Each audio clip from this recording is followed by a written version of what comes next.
Welcome to the April 2nd, 2021 edition of Colorado Inside Out. I'm your host, Dominic Dezzutti. Thank you so much for joining us.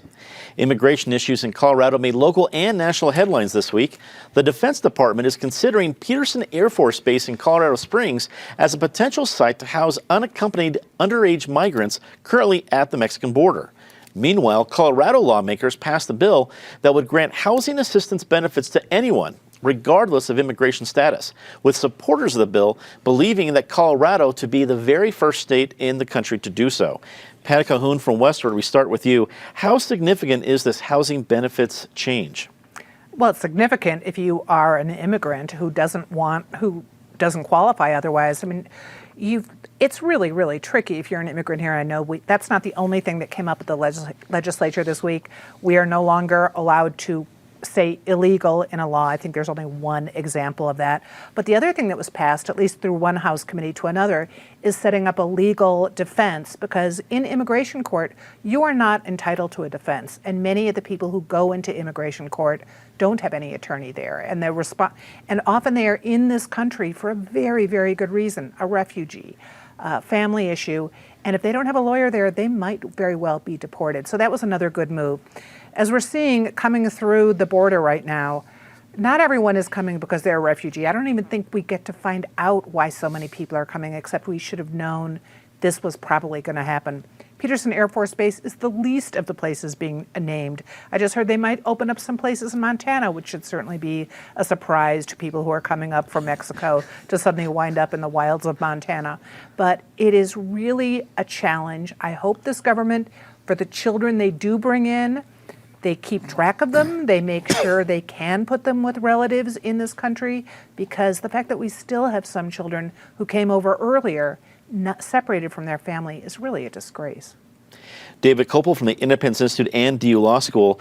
It's a pretty significant change that the Colorado legislature has passed with the housing benefits. Do you think that might be ripe for a legal challenge? Probably not. And on Patty's point about representation in immigration courts, that's a benefit you can give people without taking something away from someone else. You know, the lawyer who's helping a person in deportation proceedings is not being taken away from some other person who needs a lawyer. The housing thing is different. There is a finite supply of public housing, and the legislature has said if you're in this country illegally, and your entry might itself have been a crime, then you get housing at taxpayer expense ahead of American citizens and ahead of legal immigrants. Milton Friedman, the Nobel Prize winning economist, said that the correct libertarian immigration policy is open borders. But he said that's in a libertarian state. If you're in a welfare state, you can't do that, because then everyone will come. The traditional immigration policy is come here if you are able to support yourself and not have to live at the taxpayer's expense. This is the opposite. This is saying you can't support yourself, come here, and the existing taxpayers here are going to pay for your living expenses. Joining us remotely, Joey Bunch, Deputy Managing Editor at Colorado Politics. It's great, as always, to have you back, Joey. You are our reporter at the Capitol. What was the response to this bill, and what's been the murmurs back and forth that you've heard? Well, you know, it's no surprise. There's a lot going on at the Capitol, and I don't think that's an accident right now. There's just so many places that the public can put their attention. So I don't think this is an accident that all these things are happening at once. But, you know, we have a lot of high-minded and deep-thinking people on this panel, and I'm not one of them. I'm a realist. The reality is that elections have consequences, and we're a blue state now. So, folks, if you don't like it, tough luck, get over it. My advice to you is to start winning elections. You know, and I just got to tell you, you know, if there's an undocumented person, a refugee at Peterson Air Force Base, doesn't really make my life better or worse. And it certainly doesn't fire me up enough to stake my soul on it. So I urge people to be cautious about where they put their outrage. You know, I've sensed the last couple of months, people are tired of being mad. And I hope that I'm right about that. But, you know, this is an issue that'll tell me if I'm wrong. Joey, I imagine that people will not hesitate to let you know if you're wrong, but I loved your point about it. And I do think you are one of the high-minded folks in this panel. Rounding out the panel, join us remotely, Krista Kafer, another high-minded person, columnist in the Denver Post. Krista, as you look at this plan from the Defense Department, possibly using Peterson Air Force Base, do you think that is a good idea to try to spread this out across different parts of the country?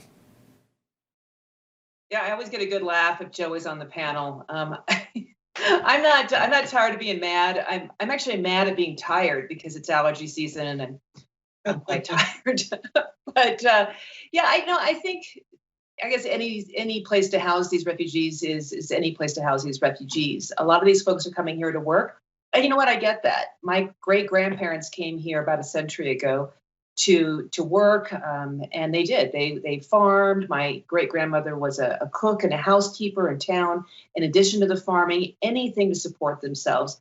And eventually, their 12 kids, and they did support them. And so, I guess I have a little bit of an issue of people coming here not prepared to support themselves. I can't imagine going to another country, Canada, Germany, anywhere, and saying, "Hey, I can't wait for you guys to support me." People do need to work. And I also think legislation like this communicates to people that it doesn't really matter how you come to the country, that there are really no rules. You can get cut in line if you want to. You can still get welfare. You can come legally, illegally, doesn't matter. You can come here and get whatever you want. I'm not sure that's what we want to be communicating right now. I don't know if that's what we want to ever be communicating. Today marks the first day that any adult in Colorado is eligible to receive the COVID vaccine. And while eligibility is wide open, vaccine appointments remain elusive for many. Denver Mayor Michael Hancock announced that he does not expect the mask mandate to end in Denver before the end of May. And meanwhile, Summit County officials are pushing back against warnings from the state health department that the county may be moved to level orange if incidence numbers do not drop. Deirdre, we start with you on this one. When we hear from Mayor Hancock that the city mandate in Denver might be different than what Governor Polis might change in April.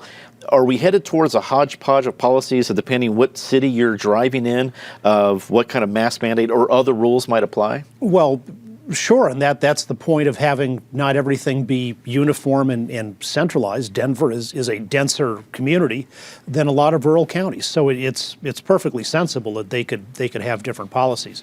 We've been in a race against time, as you've been hearing about the virus mutations. Brazil, South Africa, and so on. Some of which spread even faster than the classic virus that the Chinese Communist government deliberately spread worldwide by telling people from Wuhan, you can't go anywhere in China, but you can go anywhere in the world. When you unleash a global pandemic intentionally like that, you also have the foreseeable consequences of mutations becoming even deadlier. The good thing is we've got 100 million people vaccinated in this country already, and so at least in the United States, we seem to be winning that race. As we make progress, I think you'll see a lot of people in government who were so happy with all this unilateral dictatorial powers they took during the pandemic. They will be very reluctant to give that up. You can expect a continuing crisis for a long time to come as a pretext for more authoritarian controls. And David, just as a follow-up there, I just want to make clear with the various anti-Asian American crimes we've seen that the point you're making is about the Chinese Communist Party. I just want to make that clear. Oh, absolutely. The Asian Americans and Asians in China, they're the biggest victims of it. The Chinese Communist Party killed 86 million people, Chinese people. It's absurd to blame a Chinese citizen for the evil of the government they didn't elect. Just wanted to double check there. Joey, let's go to you for this next point. As you're looking at the state rollout, how do you think the vaccine rollout is going? Does more need to get done? I tell you, this rollout, it's just about like everything the government does. It'd be, to call it a clown show would be an insult to clowns. I went to get my shot, my first attempt to try to get my shot with the Jefferson County Health Department and the Arvada Fire Department a few weeks ago. I had an appointment, I had a confirmation, I qualified for the shot. And I got there, and it was a badly organized high school bake sale. I wound up going to a pop-up clinic and getting a shot from a volunteer Safeway pharmacist, and it went smooth. People have to be their own best advocates. It's like anything else. If you wait for the government to take care of you, you're going to be disappointed, and you're going to be sicker, you're going to be poorer, and you're going to be more confused. If the government, they had a year, Dominic, a year to put this together, and this was the best they could do. And I heard a story on NPR, a site manager in Miami saying that, we have to do this right at the street level, or people aren't going to have confidence in the vaccine. I don't think that message made it to Colorado. Joey, your pearls continue to drop. To call it a clown show would be an insult to clowns. One of my favorites. Well done. Krista, what do you think of the Summit County officials' case? I mean, here's a county that clearly they saw a lot of people coming in for spring break, things like that, but they've also pointed to other tourist-centric counties who saw their numbers go up and then come back down. Do they have a case to tell the state health department to ease off before switching to level orange? Of course they have a case. And I'm a big advocate of breaking the rules. If the rules don't make sense, break them. There may be a penalty to that, but you got to do what you got to do. I've been vaccinated now for some time. I will give a shout out to Jeffco County Schools, who got all of their teachers vaccinated. And I'm a substitute teacher, I'm proud to say. So I got vaccinated. And you know what? I'm just done. I'm done with all of the restrictions. I'm done with the mask thing. I know there are people out there who are vaccinated, but they're still wearing like 2, 3, 4 masks at a time. Good for them. I'm done. I think a lot of these counties are also done. We've weathered this. And it's like Dave Koppel said, some of these governments are going to be reluctant. I shouldn't say some, probably most or all of the government officials that have put in to force these restrictions have overreached. They're going to be a little reluctant to let go of that hand of power. So I say if they're reluctant, you've got to give them a little bit of a push. Let's break the rules. Patty, we go to you on this one. What do you think about Mayor Hancock's announcement that, hey, the mandate might get pulled for folks out in Custer County, but it's not going to affect folks in Denver County for a while? Well, I think Mayor Hancock is looking at the numbers. And although Denver is nothing like what we're seeing in Michigan and some of the other places where numbers are going up, Colorado has plateaued higher than people would like to see. Denver has definitely plateaued higher for case counts than we'd like to see. And as David pointed out, it is indeed a race against time with the different variants coming out. There's no question that people are still getting sick, that hospitals are still getting overrun. Not in Denver right now, but Hancock is doing what I think we will see happen in other counties. And of course, we have to remember Denver is a county where counties will be able to make a choice soon, maybe by mid-April is what Polis has been saying, although we're going to probably hear more from Polis on the mask mandate this weekend. But you look at Custer County, which, rural areas generally are a lot safer, but the 3 commissioners who wanted to rebel against the Colorado state rules all wound up getting COVID. Fortunately, they've all recovered. But we will see a lot of variations before we lower the plateau and just do what you can to feel safe, do what you can to make others feel safe, and let's just get through the next few months. And I want to know what world Joey lives in, because everywhere I am, people are madder than they have been for the last year. I think Joey lives in that optimistic world that I like to attend as well, that where maybe there will be less anger out there, but I get your point. It's probably not anytime soon.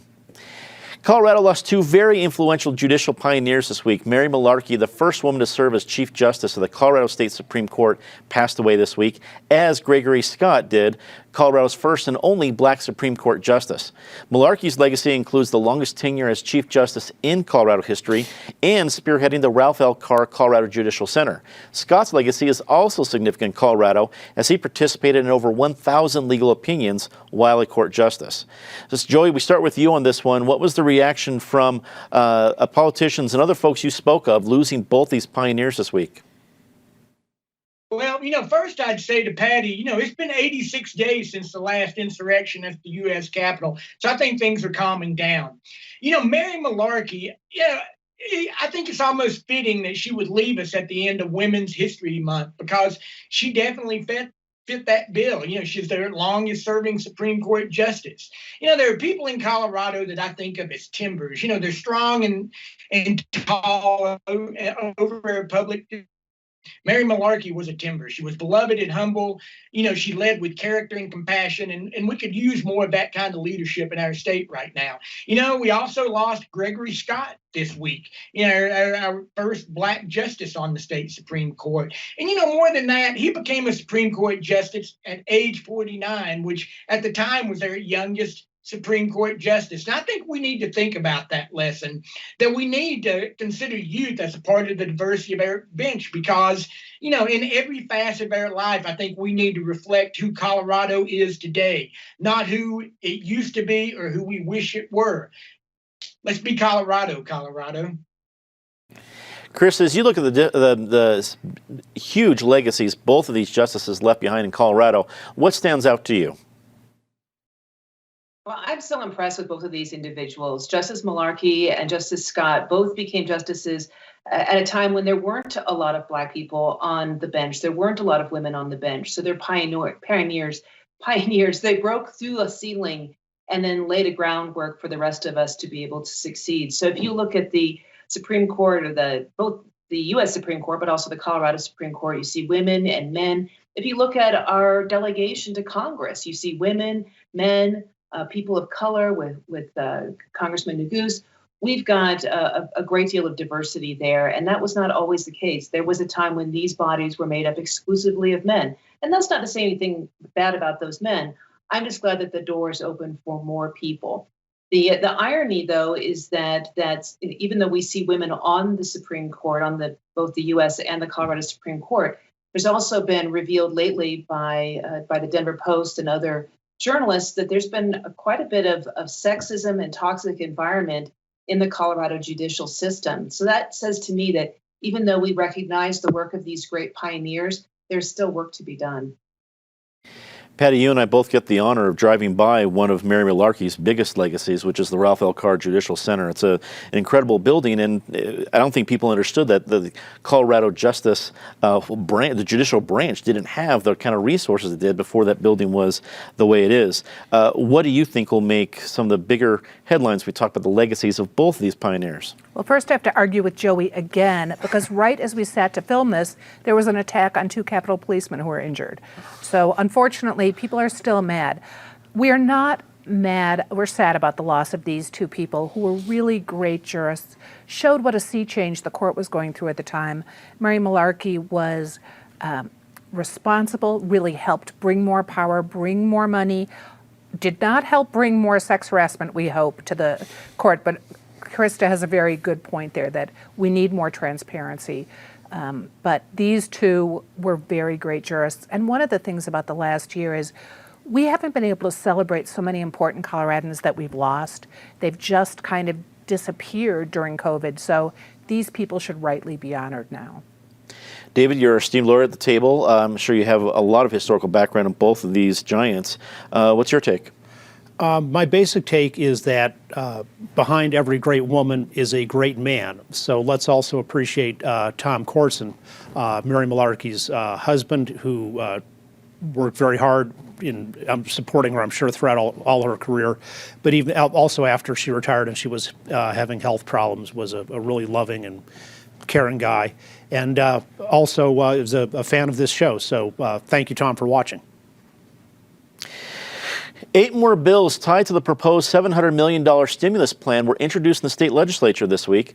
Among the topics addressed in the bills were infrastructure, rural economic development, and agricultural development. The bills currently carry bipartisan support throughout the legislature. Krista, we start with you on this one. Bipartisan support, and it's still there. I mean, these bills, the idea came up a couple weeks ago, we talked about it, but the bills are coming up, the actual rubber hitting the road, and there's still support for it. Do you think there's a chance there might be some bipartisan agreement this year at the Colorado legislature? Well, of course there will be. There's one thing that the most bipartisan thing in the world actually is spending money. So there's money to be spent. You're going to see legislators on both sides of the aisle eager to spend that money. And here's the strange irony. You've got a government, and in this case it's mostly Democrats, but even some Republicans who really wanted to put the brakes on the economy, put in all kinds of overreaching restrictions that have slowed down our economy and made for greater unemployment and other problems. Now we have to spend money to fix what they broke. I think you're going to find that there's quite a bit of bipartisanship, though, when it comes to spending the money. We've seen the bipartisan, but do you think there's any fireworks when we get into the details of these bills? Well, certainly we'll see fireworks before we're done, but first we will see bipartisan. It's easier to spend money you weren't expecting. So, especially for rural Colorado, where small towns, where the farms, agricultural, I think we will see those go through without a lot of fights because these are areas of the state that have felt ignored for a long time. They are clearly in need, so we will see some of that. I think that this is also an opportunity. We will see some road work done. Everyone agrees. When you talk about infrastructure, we definitely need some roads. There's an opportunity for people to agree. After that, of course, there will be fighting. There will be fighting everywhere. And even in the rural area, the cities like Denver, which is about to get a big influx too, Denver's going to be looking for a piece of this. So after a little kumbaya, there will be fighting. David, is there any hope here that there's some modeling of how this bipartisan success came to be, that could actually be applied to other situations? If they tried, it's there. There's a model there, but I don't know if the need, the urgency is there. What do you think? We've got the model established by Congress for for this entire century, which is spend money you don't have and ruin the next generation's economy. The Colorado, by our Constitution, has to have a balanced budget. So all of this spending is not going to be larger than there won't be any borrowing or deficits to pay for it. But remember, a lot of this money is coming from the federal government, which runs trillion-dollar deficits. We now have the size of the federal deficit is larger than the entire gross domestic product of the United States. That's the kind of thing that used to happen in World War II, fighting a war for national survival. Now we're just doing it to pay for, everybody thinks they've got free money, zero interest rate. It was started with Bush, it got worse under Obama, it got worse under Trump, and now it's getting worse under Biden. This country is on the road to fiscal collapse. So enjoy all the fun now from the spending, because it's going to cause a catastrophe, and sooner rather than 50 years from now. Joey, we go to you for your rosy update. Is it as all rosy bipartisanship at the Capitol as reported? Oh yeah, it's just like everybody said. The one thing that people can agree on is spending money. The only question is how fast can they spend it. The second question is how do we figure out this shell game? But the real question should be is how are we going to pay it back? And nobody's talking about that. We've got money left over from last year. We've got money coming in from an economy that's turned out to be stronger than they thought it would be, or the projections thought it would be. And now we've got a rich Uncle Sam leaving us all this money. So let the good times roll. But the fiscal conservative in me says somebody has to pay for this party, and somebody's going to have a hangover. And Dave's right. It's going to be the next generation that has the headache. Let's get to our favorite part of the show, Disgrace of the Week. As always, Patty, please start us off. I've been talking about the bashing of Dominion and the accusations of election fraud since about the minute the election ended in November. Now we've discovered that we have Denny Moore, who is the chairman of one of our redistricting committees. Everyone was very organized. We voted for these amendments so that we could get these committees working and organized. And if you look at his previous social media comments, not what he's saying right now, but he is saying he didn't believe the elections were fair, that they were rigged.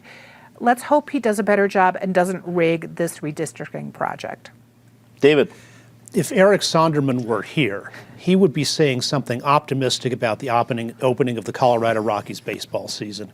Folks, how many times have you been down this road every year from this show? Don't believe it. I join your cynicism in that one, David. Joey, we go to you for your Disgrace of the Week.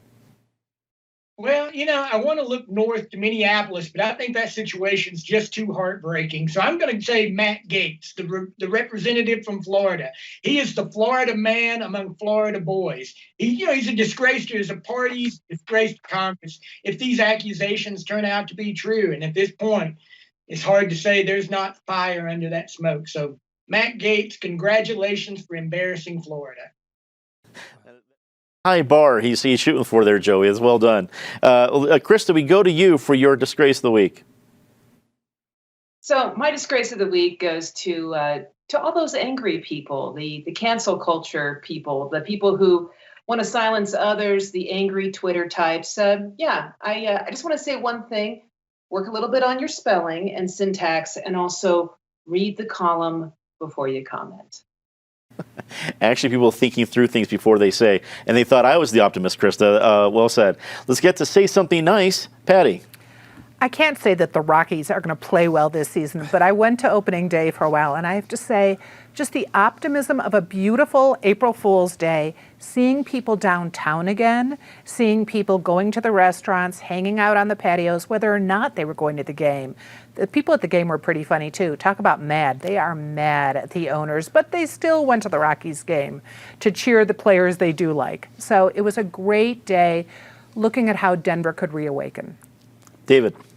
A mass shooting attempt at a shopping mall in Tulsa this week was stopped by the intervention of a good citizen with a concealed carry permit.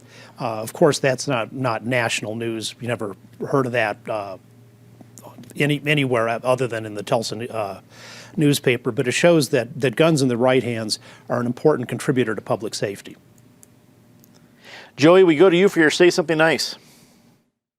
Well, I was hard on legislators crafting a transportation plan in my column yesterday. But the fact is, we talk and we talk and we talk about addressing transportation in this state. And now we have a plan that's almost on the table. The bill hasn't been dropped yet. But give credit where credit is due to House Speaker Alec Garnett and Senate Majority Leader Steve Finberg. You know, gridlock is for losers, and these two gentlemen aren't losers. Krista, wrap it up for us. Yeah, the folks at the state and also the legislature are looking at a change to the Colorado foster care system where kids could re-enter the foster care system up until the age of 21. Right now they can stay until they're 21, but often they'll leave at 18, or maybe like a day after they're eligible to leave. Then they run into some trouble and then they have nowhere to go. So letting these kids be able to come back into the system and get the support they need is important. Think about all the kids, and myself included, when I was in my early 20s, making mistakes and having a place to come home to, a family to come home to be able to find new footing in life. So good for them for this perspective change. Let's hope it passes. And I want to say something nice about our new producer. Elle Neff joins us officially this month. She's actually just learning the whole deal in our control room right now. So Elle, it's great to have you officially on the team. And for everybody out there who's celebrating this weekend, hope you all have a wonderful, pleasant, happy Easter. For everybody here at PBS 12 and Colorado Inside Out, I'm Dominic Dezzutti. Thank you so much for watching. Good night.